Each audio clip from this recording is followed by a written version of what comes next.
말씀은 7장 14절에서부터 22절까지의 말씀을 오늘은 살펴볼 것입니다.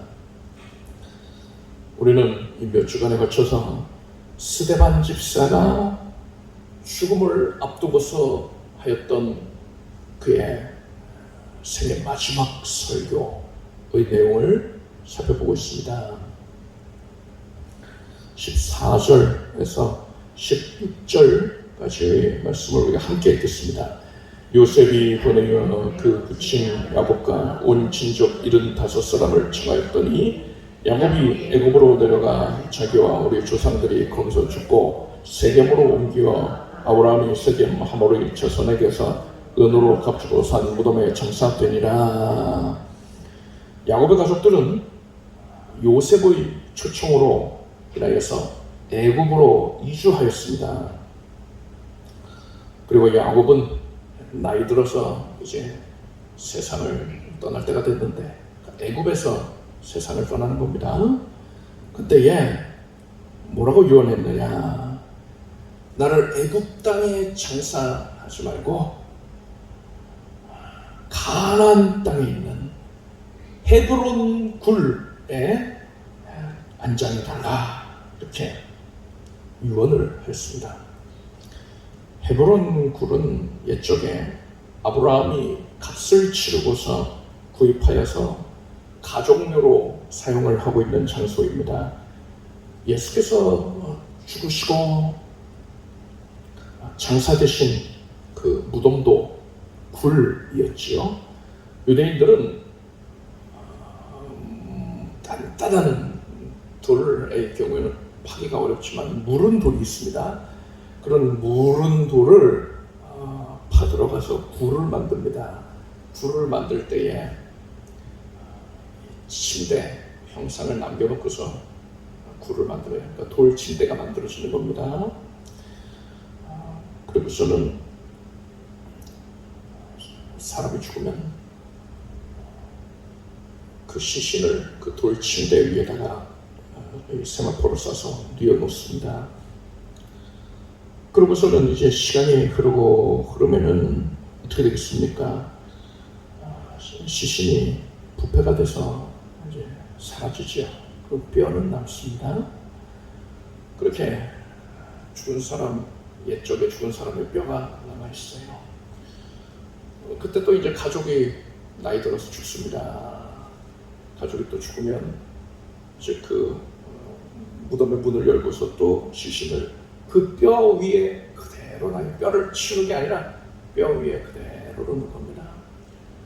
그렇게 해서 가족묘가 이루어지는 것이죠. 이러한 관습이 아마도 이 아브라함 시대부터 시작이 되었던 것으로 보입니다. 아브라함이 그 안에 사라 장사되는 것에 함께 또 장사됐고, 그 아들 이삭과 리브가 부부도 그 헤브론 굴에 장사됐고, 야곱의 아내 레아도 거기에 장사됐습니다. 라헬의 경우에는 길에서 가던 중에 죽었기 때문에 헤브론에 장사하지 못했지만은 레아의 경우에는 헤브론에 장사했단 말입니다. 그래서 야곱은 자기 자신도 헤브론 굴에 장사되기를 원했던 거예요. 그런데 죽은 사람의 시신을 이 애굽에서부터 가나안의 헤브론까지 운반하는 게 쉬운 일이 아니지요. 야곱의 시신을 운반하는 것과 또 워낙에 더운 날씨 아닙니까? 그 더운 날씨에 시신이 부패되지 않게 하기 위하여서 많은 노력을 기울여야 했을 것입니다. 이 애굽에 미라 그런 기술이 발달되어 있잖아요. 미라로 이렇게 만들고 하지 않았겠지만은 그래도 시신이 부패되지 않게 하기 위하여서 최선의 노력을 다했을 것이란 말입니다. 이러한 큰 수고를 통해서 야곱이 결국 헤브론 굴에 장사되었습니다. 그리고 또 시간이 흐릅니다. 이제 그 아들 요셉이 죽을 때가 됐어요. 근데 죽기 전에 요셉은 훗날에 이스라엘 자손들이 이 애굽 땅을 떠나게 될 것인데, 그러니까 출애굽을 하게 될 것인데, 그때에 나의 뼈를 가져가다오. 그래서 가나안 땅에다가 장사를 지내다오. 이렇게 유언을 합니다. 그래서 400여 년이 지난 다음에 이스라엘 사람들이 출애굽을 할 때에 이 요셉의 뼈를 가지고 나옵니다. 그러니까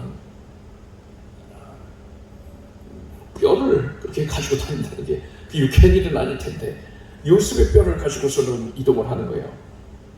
40년 광야 생활할 동안 계속 이 요셉의 뼈를 들고 다닌 겁니다. 그리고 이스라엘 백성들은 가나안 땅을 정복하여서 거기 이제 정착할 시점이 되었을 때에 비로소 요셉의 뼈를 가나안의 땅의 세겜 지역에다가 장사를 할 수 있었습니다. 야곱이나 또 이 요셉은 자신이 그런 유언을 남기면 내 시신을 내 뼈를 가나안 땅에다 장사 지내다오 이렇게 유언을 남기면은 남겨진 가족들과 또 요셉의 경우에 먼 후손들 그들이 크게 번거로워질 것을 크게 수고를 해야 될 것을 다 알고 있었어요. 그럼에도 불구하고 이들은 그냥 쉽게 나 애굽 좋은 곳에 양지 바른 곳에 묻어줘 이러면 될 거를 그렇게 남겨진 자들이 큰 수고를 해야 되는데도 불구하고 왜 굳이 가나안 땅에 장사되기를 소원하였던 것입니까? 그것은 가나안 땅이 바로 하나님께서 약속하신 땅이었기 때문인 것입니다. 야곱과 요셉은 자신들이 언제나 하나님의 언약 안에 머물면서 하나님의 언약에 참여한 자가 되기를 바랬단 말입니다. 그래서 죽어서까지도 자신들의 육신이 하나님께서 언약하신 가나안 땅 안에 거하기를 소원했던 거예요. 그래서 그들의 후손들이 이스라엘 백성들이 언약의 성취를 목격하면서 기뻐할 때에 자신의 시신이라도 거기 두어서 자신도 그 언약의 성취를 누리는 그런 기쁨에 참여하기를 원했단 말입니다. 그러면 하나님이 하신 언약은 예수 그리스도로 말미암아 실체화되었습니다. 하나님께서 사람에게 주신 모든 언약들 예수님 오시기 전에 구약일 것이고 예수님 오신 후에는 신약이잖아요. 언약이기 때문에 약, 구약, 신약 이라고 하는 것이죠. 하나님이 하신 모든 언약은 예수 그리스도를 향하고 있어요. 예수 그리스도로 말미암아서 누리게 되는 구원의 은혜 안에 그 모든 언약이 다 들어있단 말입니다. 따라서 이 야곱과 요셉이 사모하였던 하나님의 언약이라는 것은 바로 예수 그리스도를 의미하는 것이고 야곱과 요셉이 하나님의 언약 안에 거하기를 사모하였다 했는데 이것은 예수 그리스도 안에 거하기를 사모하는 것과 정확히 동일한 영적인 의미를 갖는 것입니다. 여러분도 하나님의 언약의 실체가 되신 예수 그리스도를 사모하길 바랍니다. 나는 예수님에게서 전혀 벗어날 수가 없다. 나는 사나 죽으나 오직 예수 그리스도 안에만 거할 것이다. 이렇게 작정을 하고 오직 예수님 안에 거하기만을 힘쓰는 여러분이 되길 바랍니다. 예수님 안에 거하는 것, 예수님 안에 거하는 것에 더 구체적인 영적인 의미에 대하여서는 조금 후에 자세하게 다룰 것입니다. 17절 말씀을 우리가 함께 읽겠습니다. 하나님이 아브라함에게 약속하실 때가 가까우되 이스라엘 백성이 애굽에서 번성하여 많아졌더니 야곱의 가족들이 애굽에 처음 들어왔을 때에는 75명에서 75명밖에 없었습니다. 그런데 430년의 시간이 지나고서 출애굽을 할 때에는 성인 남성의 수만 60만에 이르렀다 했습니다. 성인 남성이 60만이니까 여성과 아이들까지도 합하면은 200만이 넘는 큰 민족이 형성된 겁니다. 430년 만에 200만이 된 거예요. 인구통계학자들의 말에 의하면은 75명에서부터 시작해서 한 400여 년 만에 이 정도에 육박하는 큰 민족이 이루어지기 위해서는 어떤 일이 일어나야 되느냐? 한 가정당 적어도 자녀를 12명을 낳아야 된다고 합니다. 12명을 낳아서 자녀들 중에 한 명도 일찍 죽으면 안 돼요. 그 자녀들이 모두 다 장수하면서 그 자녀들도 12명의 자녀들을 낳아야 한다.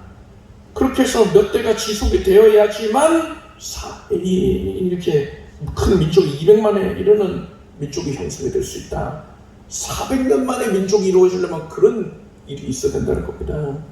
그런데 여러분, 고대에는요, 오늘날처럼 의학이 발달하지 않았습니다. 그래서 어린 아이들의 생존율이 크게 낮았어요.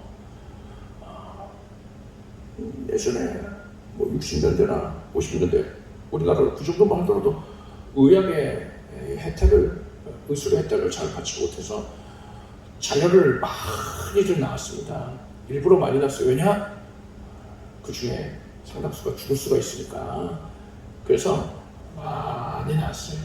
실제로 또 어린 나이에들 많이 홍역을 앓든가 해서 이렇게 먼저들 세상을 떠나기도 했지요. 그런데 고대 시대에 이렇게 자녀를 12명 이상씩 낳고 그들이 모두 다 성장해서 또 12명 이상씩 낳게 되는 이런 일들이 일어나는 건 이건 기적인 것입니다. 그런데 이스라엘 백성들이 바로 이러한 복을 하나님께 받아서 누렸던 거예요. 출애굽기 1장 7절을 보면은 이스라엘 자손은 생육이 중다하고 번식하고 창성하고 심히 강대하여 온 땅에 가득하게 되었더라 했습니다. 하나님께서 작정하시고 이스라엘에게 복을 내리신 거예요. 구약시대의 이스라엘 백성들은 영적으로 볼 때에 신약시대의 성도들을 예표하고 있다 할 수 있습니다. 그리고 이스라엘은 신앙 공동체, 즉 신약시대로 보자면 교회를 뜻하는 것이지요. 따라서 이스라엘이 이렇게까지 번성하는 복을 누리게 되는 것은 오늘날의 신약시대에 교회가 번성하는 복을 누리는 것, 교회에 속한 성도들이 또한 창대케 되고 그 수요가 또 많아지는 것을 예표한다 할 수가 있어요. 그렇다면 이스라엘은 어떻게 이렇게 번성하게 되는 복을 누릴 수 있었던 것입니까? 그것은 전적으로 하나님의 은혜다라고 말할 수 있습니다. 하나님께서 선민을 만드시기 위하여서 각별하게 계획하시고 섭리하시기 때문이다. 하나님의 주권에 의해서, 하나님의 작정에 의해서, 하나님의 역사로 말미암아 이루어진 것이다.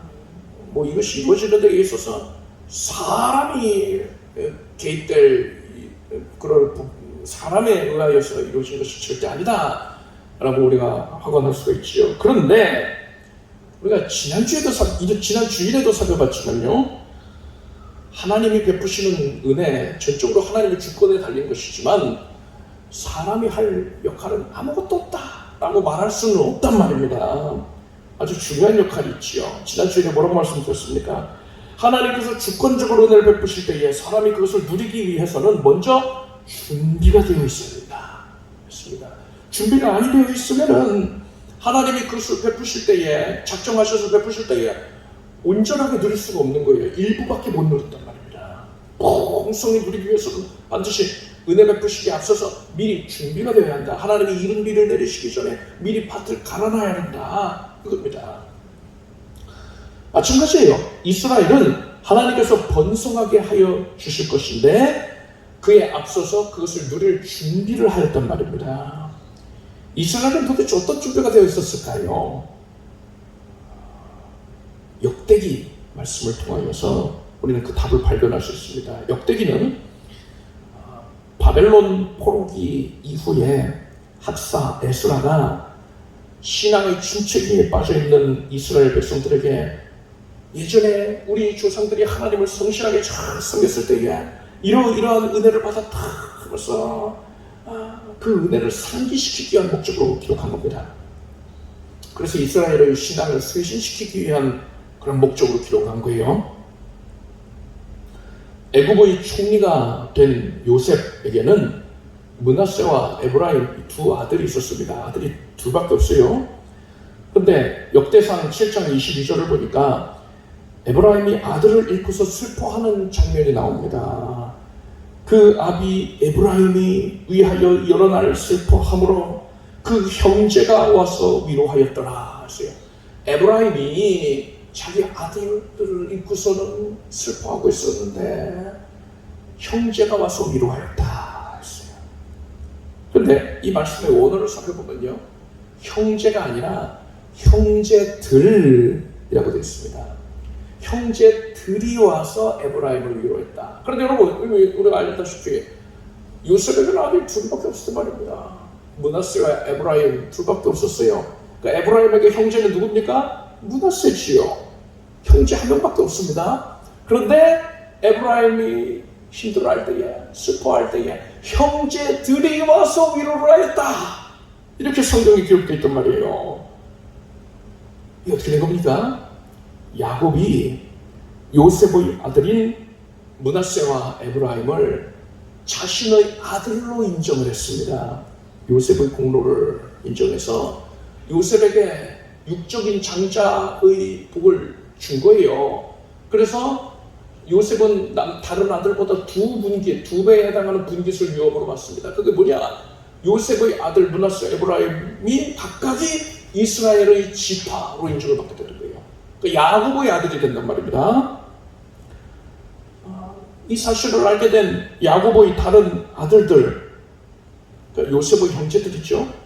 이들이 자기 조카인 므낫세와 에브라임을 조카인데도 불구하고 자신들의 형제로 인정을 한 겁니다.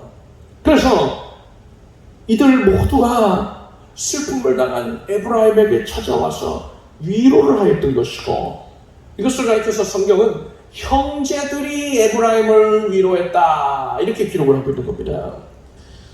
이 12형제들이 에브라임을 진심으로 위로하고 있는데, 이 12형제들에게 속하여 있는 다른 가족들, 그들의 자녀들이 될 수도 있고 배우자가 될 수도 있고 할 텐데, 그 가족들이 이 위로에 동참하지 않았을 리가 없지요.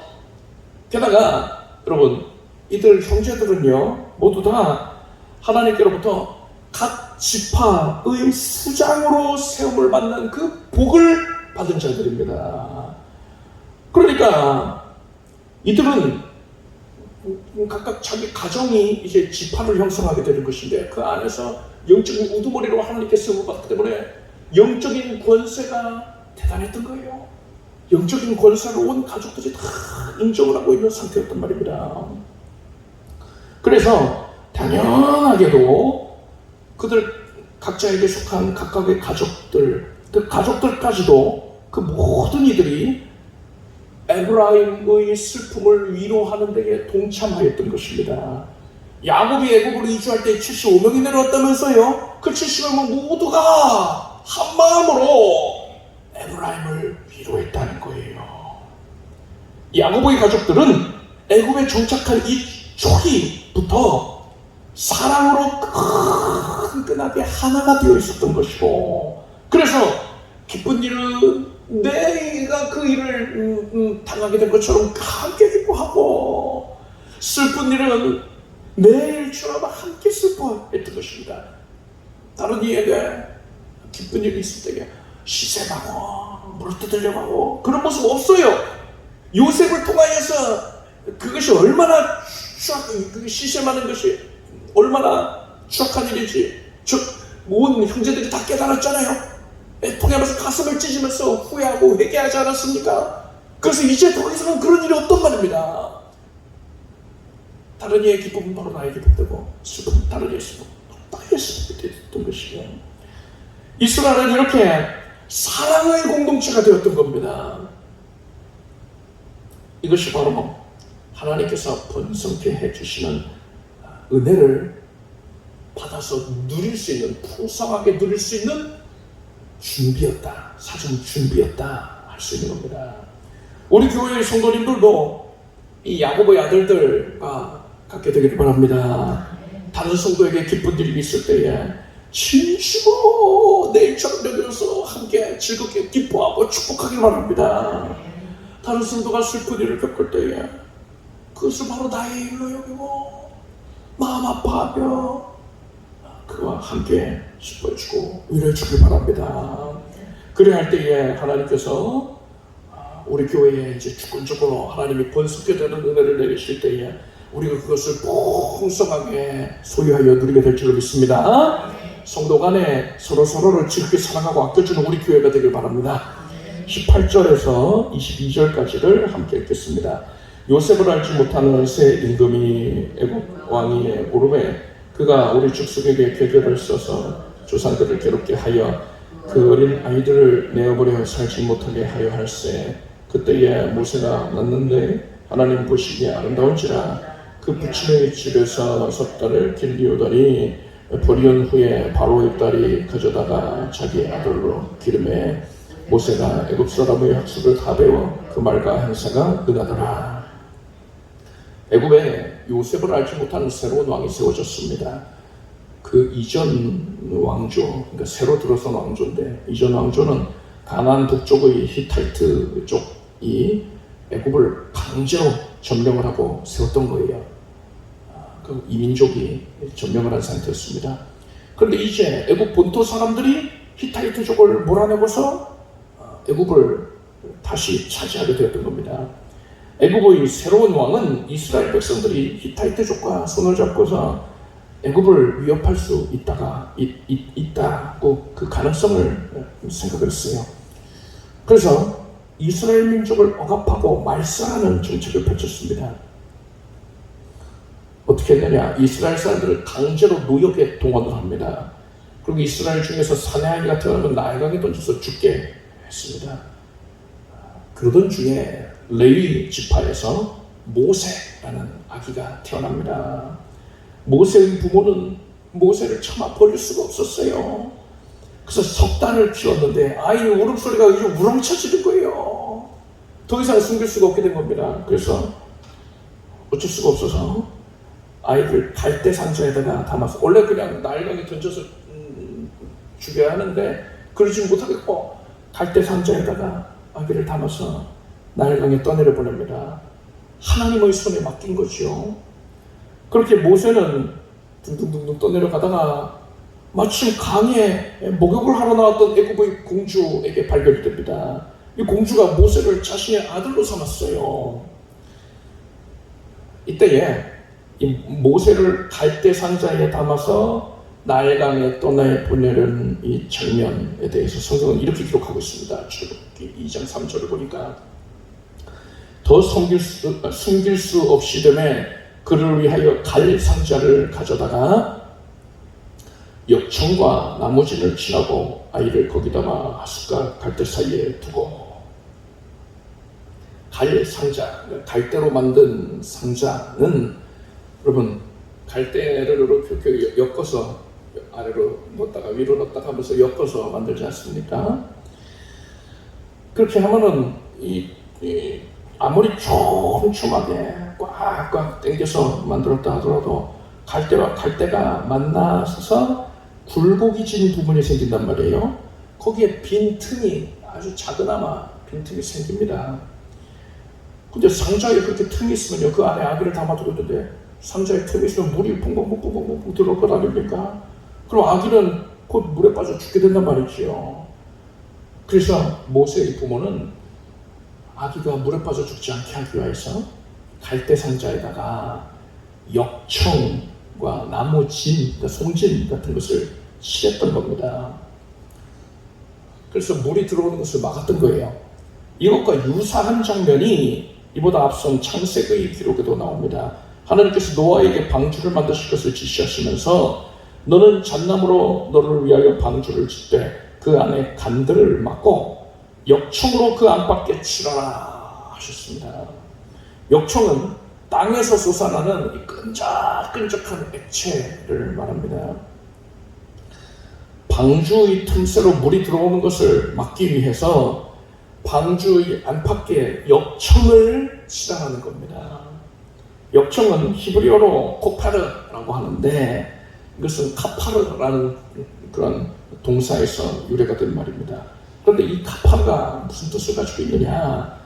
속죄하다, 사하다, 이런 뜻을 가지고 있어요. 즉 이 역청은 죄인의 죄를 사하시는 예수님의 보혈을 예표하는 것입니다. 여리고 성이 무너질 때를 생각해 보십시오. 기생 라합의 집은 성벽에 붙어 있었습니다. 어떻게 집이 성벽에 붙어 있냐 생각하는데, 그건 우리나라 성을 생각을 해서 그러는 거고요. 우리나라의 선조들이 지었던 성들은 성벽을 아주 견고하게 잘 지은 그곳만 생각해서 그런 것인데, 집이 어떻게 성벽에 붙어 있느냐? 사람들이 처음에 성벽을 쌓고서 그 안에 들어가서 살았습니다. 그런데 사람이 점점 많아지잖아요. 인구수가 많아지다 보니까 성 안에는 더 이상 거주할 자리가 없는 거예요. 정확하게 말하자면 성 안에는 돈 많은 사람들, 권세 있는 사람들 위주로만 거주를 하게 되는 겁니다. 그리고 서민들은 이 성의 보호를 받을 수 없는 성 밖에 나가서 살게 되는 겁니다. 그렇게 성 밖에 사는데 인구수가 더 많아지니까는 이제 성 밖에서도 성에 인접한 지역은 그나마 살만한 사람들이 살고, 더 멀리는 이제 서민층 아니면은 빈곤층이 더 멀리서 이제 살게 되는 겁니다. 그렇게 집의 위치가 성의 중심부에서 가까우면 가까울수록 이제 돈 있고 권세 있는 자들인 것이고, 멀면 멀수록 연약한 이들이다, 또 괄시와 천대를 받는 자들이었다라고 볼 수가 있는 것이죠. 그렇게 사람들이 점점 이제 인구 많아지면서 성이 발달하면서 멀리까지도 살게 됩니다. 그런데 이제 성 인구의 많은 비율이 성 밖에서 살고 있단 말이에요. 근데 왜 저기 침입하면 성 밖에 사람들이 다 죽을 거 아닙니까? 포로로 끌려갈 거 아닙니까? 그러면 또 성의 타격이 크단 말입니다. 경제 활동이 마비가 될 수도 있죠. 그러니까 성의 규모를 늘려야겠구나, 성벽의 경계를 확장시켜야겠다 해서 원래 있던 성은 그대로 두고 외성을 쌓는 거예요. 바깥성을 쌓는 겁니다. 우리가 일반적으로 알고 있는 여리고성 하면 이 바깥성을 뜻하는 거예요. 성 밖에 나가도 또 이제 견고한 성을 이제 쌓아갑니다. 큰 성벽을 쌓아가는데, 여기서 이렇게 이제 성을 만들기로 계획이 섰는데, 이 사이에 집이 위치할 수가 있잖아요. 집들이 워낙에 계획 없이 여기저기에 지어졌기 때문에 집들이 먼저 거기 자리 잡고 있을 수가 있어요. 그러면은 그 집을 피해서 성벽이 휘어서 만들어야 됩니까? 그러면 또 자재가 많이 들고 공사비가 많이 들잖아요. 가장 좋은 방법은 집을 부숴버리는 거죠. 근데 그러면 또 누가 보상해 줍니까? 집 부서진 사람 불쌍하잖아요. 그래서 묘안을 떠올립니다. 집이 있으니까 그 집을 성벽이랑 연결을 해버리자 하는 거예요. 그래서 그렇게 해서 외곽에 위치한 집들 중에 성벽과 연결이 되어버리는 집들이 생기는 겁니다. 이런 연유로 인하여서 라합의 집도 성벽에 포함이 됐던 거지요. 그래서 이스라엘이 보낸 정탐꾼들이 라합의 집에 난 창문을 통하여서 여리고성 밖으로 빠져나갈 수가 있었던 겁니다. 정탐꾼들은 라합의 집을 떠나면서 라합에게 이스라엘이 여리고성을 점령하는 날에 네가 구원을 받고자 한다면은 붉은 줄을 그 창문에다가 메어 놓아라 했어요. 붉은 줄이에요. 붉은 줄. 아마도 이 정탐꾼 중에 살몬인데 그가 6월절 사건을 떠올렸던 것 같아요. 피를 바른 집은 재앙을 받았으니까 이렇게 붉은 줄을 들여놓으면 그것이 식별이 돼서 하나님이 구해주실 것이다, 이렇게 생각한 거죠. 그러고서 이제 며칠 지나고 나서 이스라엘 백성들이 여리고성을 포위합니다. 이스라엘 백성들은 10일 동안 성을 매일 한 바퀴씩 돌고 마지막 날에는 7바퀴를 돌고 소리를 질렀습니다. 그러자 여리고성이 무너졌어요. 성벽이 무너진 겁니다. 모든 성벽이 괴물을 내면서 무너져 내렸는데 성벽들 중에서 유일하게 무너지지 않은 벽이 있었어요. 탁 무너졌는데 굳건하게 서 있는 성벽 일부가 있었습니다. 그게 뭡니까? 라합의 집, 포함된 부분이었던 거예요. 붉은 줄이 메어졌단 말입니다. 붉은 줄이 나부끼고 있어요. 이스라엘 사람들 그거 보면서 하나님께서 저 집을 지키셨구나. 저 붉은 천을 보시고서 저 집은 무너뜨리지 아니하셨구나. 그러났단 말입니다. 라합의 집 밖에 있던 자들은 다 죽었는데 라합의 집 안에 들어와 있던 자들은 살 수 있었습니다. 라합의 집 창문에 뭐가 묶여 있었다고요? 붉은 줄입니다. 이것은 영적으로 볼 때 당연하게도 예수님의 보혈을 의미하고 있는 거예요. 자, 이 붉은 줄의 모티브가 되었다 했던 유월절 사건은 어땠습니까? 유월절에 장자가 죽임당하는 재앙이 온 애굽을 뒤덮을 때에 어린 양의 피를 집에 바르고, 그러니까 문에 바르고 그 집 안에 거하는 자는 화를 면할 수가 있었습니다. 그리고 이 어린 양의 피를 집에 바르지 아니하였거나 집 밖에 있던 자는 화를 당했어요. 이스라엘 사람이라도 예외 없습니다.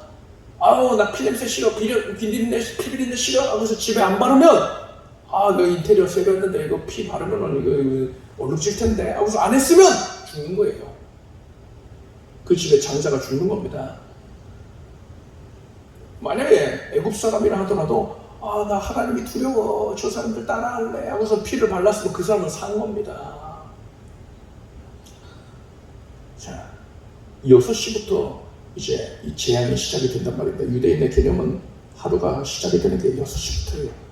근데 6시부터 이제 재앙이 시작이 되는데 이 사람들이 5시 59분에 양을 잡았겠습니까? 아니죠. 늦으면 큰일 나잖아요. 그래서 오후 3시쯤에 양을 잡았던 겁니다. 그것이 전통이 되어서요. 이날을 기념을 하는 6월절 절기를 지킬 때에 유대인들은 오후 3시에 양을 잡았어요. 우리 예수님은 오전 9시에 십자가에 달리셔서 오후 3시에 숨을 거두셨습니다. 그리고 3시간 후부터 6월절이 시작이 됐단 말입니다.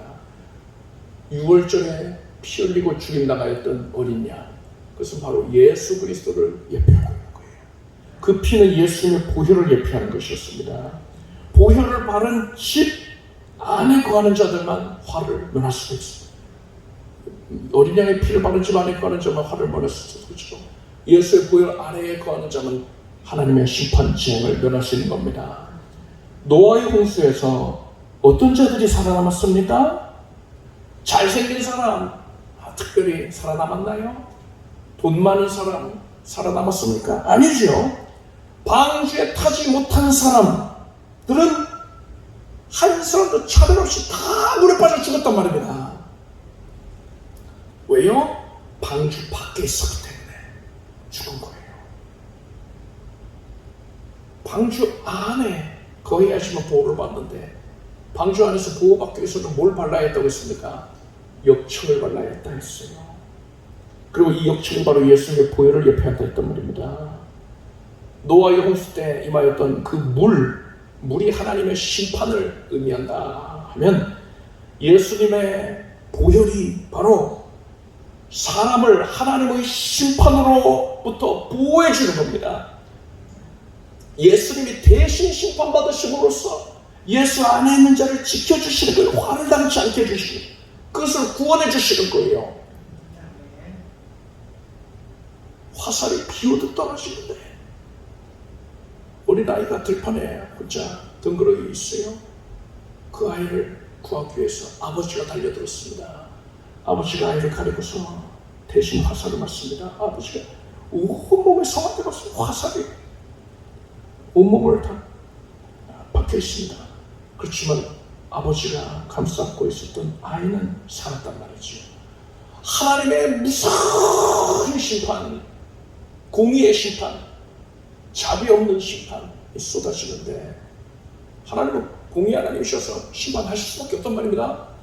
근데 예수께서 우리를 사랑하셔서 그 심판을 대신 받으셨습니다. 예수의 피, 그 안에 거한다는 것은 예수께서 나를 위해 심판을 대신 받으셨다. 이것을 진실로 믿는 것을 의미해요. 사도 바울은 기록한 바 의인은 없느냐 하나도 없으며 깨닫는 자도 없고 하나님을 찾는 자도 없으며 다친 창가지로 무익하게 되고 선을 행하는 자도 없느냐 하나도 없다 했습니다. 우리 모두는 다 죄인이라서 하나님께 심판받아 멸망당할 수밖에 없는데 예수의 은혜로 죄사함을 받았습니다. 그렇기 때문에 여러분, 죄인에게, 그 사람에게 가장 필요한 말이 뭐겠습니까? 예수 믿으면 부자 됩니다. 예수 믿으면 부자 되고, 교회 다니면은 뭐 소원이 성취가 되고, 모든 게 다 잘 되고, 자녀들도 직장에서도 잘 풀리고, 호강할 것이고, 요식할 것이고, 장수할 것이고. 여러분, 이런 말들이 필요한 게 아니잖아요. 사람에게 필요한 건 이런 말이 아니란 말입니다. 주인에게는 그 무엇보다도 예수 그리스도의 보혈이 필요한 것입니다. 오직 예수의 보혈만이 죄인을 하나님의 심판으로부터 구원할 수 있는 거예요. 예수께서 마지막 때가 노아의 때와 같을 것이다 했습니다. 노아의 시대에 의인 8명만 구원받았잖아요. 그런 모습이 연출이 된다는 거예요. 예수님이 재림하시는 마지막 날에는 수많은 사람들이 보혈을 받게 있기 때문에 보혈의 은혜를 누리지 못하고 멸망당합니다. 오직 적은 수의 사람들만 보혈 안에 거해서 구원을 받게 됩니다. 이상하지 않습니까? 오늘날의 기독교가 이렇게 많은 기독교 교세가 이렇게 확장되어 있는데, 종교 안에 기독교인이라고 쓰는 사람들이 그렇게 많은데, 교회가 이렇게 많은데 적은 수가 구원받는다는 게 너무나 이상하지 않습니까?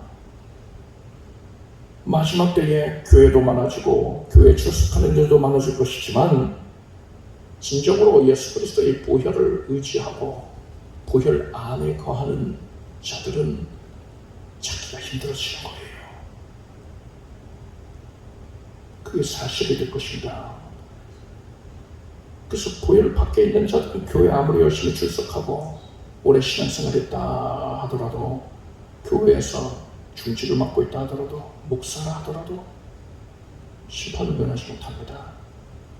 스스로 성도라고 여기고 있었는데 구원을 받지 못했으니까 나는 심판을 면함받았어, 이렇게 설교 시간에 계속 얘기 드리고 세뇌를 받았단 말이에요. 안심하고 있었는데 멸망 심판을 받게 되니까 얼마나 당황스럽겠습니까? 이래서는 안 된단 말입니다. 여러분, 이제 심판의 날이 멀지 않았습니다. 예수님이 재림하실 날이 곧 임박했습니다. 따라서 여러분은 반드시 정신을 차리고 오직 예수 그리스도의 보혈 안에만 거하길 바랍니다. 다른 것들, 뭐 예수 믿으면 이것저것 저것저것 부자 되고 뭐 잘 되고 어쩌고저쩌고, 그거는 구원의 은혜 안에서 누리는 것이지, 그게 구원의 은혜를 대신할 수 없단 말이에요. 그것이 우리의 관심의 집중이 될 수가 없단 말입니다. 오직 보혈 안에만 거하라. 이것이 바로 우리가 앞에서 살펴봤던 예수 그리스도 안에 거하기를 힘쓰라는 그런 교훈의 구체적인 영적인 의미인 것입니다. 여러분은 반드시 예수 그리스도의 보혈 안에 거하시길 바랍니다. 여러분은 반드시 예수 그리스도의 보혈 안에만 거하기를 바랍니다. 기도하겠습니다. 하나님, 예수 그리스도의 보혈을 인하여 우리가 구원을 받았으니 그 은혜에 감사합니다. 예수님의 은혜를 찬양합니다. 예수 안에 거하기를 힘쓰겠습니다. 보혈 안에 거하기를 힘쓰겠습니다. 또한 우리 교회의 온 성도들은 서로서로 사랑하기를 힘쓰게 하여 주셨고, 서로의 일을 내일로 여기고 기뻐하고 함께 슬퍼하게 하소서. 하나님께서 우리 교회에 번성함의 복을 내리실 때에 그것을 다 취하여 누릴 수 있도록, 풍족히 누릴 수 있도록 미리 준비되게 하여 주시옵소서. 예수님의 이름으로 기도드립니다. 자리에서 일어나시기 바랍니다. 가슴에 손얹고 아픈 곳에 손얹고 믿음으로 기도하겠습니다. 예수님께서 지금 우리 기도 들으시고 거룩한 영으로 우리 가운데 임재하시며 은혜의 손 내미시어서 친히 만져주시는 것을 감사드립니다. 예수 그리스도의 거룩하신 손길이, 치유의 은혜의 손길이 우리 각자에게 임하였으니 지금 고침받겠습니다. 심령은 자유함으로 가득할 것이고 연약한 육신은 쾌쾌되었습니다. 예수 이름으로 명령한다. 암세포는 사라져라. 사라져라. 조금 더 이상은 힘을 암세포가 힘을 얻지 못하게 될 것이고 이후의 모든 검사 결과와 결과들에서 하나님이 고치셨다는 확신을 갖게 될지어다. 하나님께서 새 힘으로 충족케 하시고 면역도 온전케 해주시옵소서. 생명으로 충만하게 하소서. 세균과 바이러스가 사라지게 될 것이고 온몸에 면역력도 온전해질 것이고 모든 수치가 정상이 되었습니다. 하나님의 은혜로 나는 새 힘으로 충만합니다. 하나님 불필요한 것들을 제하여 주시옵소서. 제하여 주시옵소서. 필요한 것들을 갖추게 해 주시옵소서. 우리 성도들의 온몸에 뼈, 마디, 관절을, 골수를, 근육 조직들을 온전케 해 주시옵소서. 피부를 정결케 하시옵소서. 오장육부가 나음받았느니라. 하나님의 은혜의 영의 역사로 내가 이제 외양간사는 송아지같이 뜀박질하게 될 것입니다. 하나님의 말씀으로 지금 모든 통증은 사라졌느니라. 우리 삶의 모든 필요를 하나님이 아시고 도와주십니다. 예수 그리스도로 말미암아서 지금 온갖 기적의 응답의 역사가 가득합니다. 모든 문제가 해소가 되었고 필요한 것들이 공급됩니다. 온 가족이 예수 안에 거하며 말씀으로 충만할 것이고 예수 그리스도께서 채워주시는 은혜를 풍족히 누리게 됩니다. 물질로 보여할 것이고 기름진 것들로 채우게 될지어다. 예수님의 이름으로 기도드립니다. 믿은 대로 될지어다. 박수 올리겠습니다. 잘 앉으십시오. 준비하신 예물을 정성된 마음으로 드리겠습니다. 드리신 예물을 위해 축복드리겠습니다. 하나님께서 이루실 것을 기대하오며 앞서 작정함으로 감사함으로 예물을 올립니다. 감사로 제사를 드린 자가 명함께 하나님 그 행위를 옳게 하는 자에게는 하나님의 구원을 보이리라 하셨으니 감사함으로 하나님께 헌신한 주의 사랑하는 자녀들에게 놀라운 응답을 주의 맘대로 내려 주시옵소서. 성도들 삶이 크게 번성해지게 주시옵소서. 예수님의 이름으로 기도드립니다. 우리 주 예수 그리스도의 은혜와 하나님 아버지의 사랑과 성령님의 교통하시고 수요일에 함께한 사랑하는 성도들 위해 영원히 함께 없시기를 축원합니다. 아멘.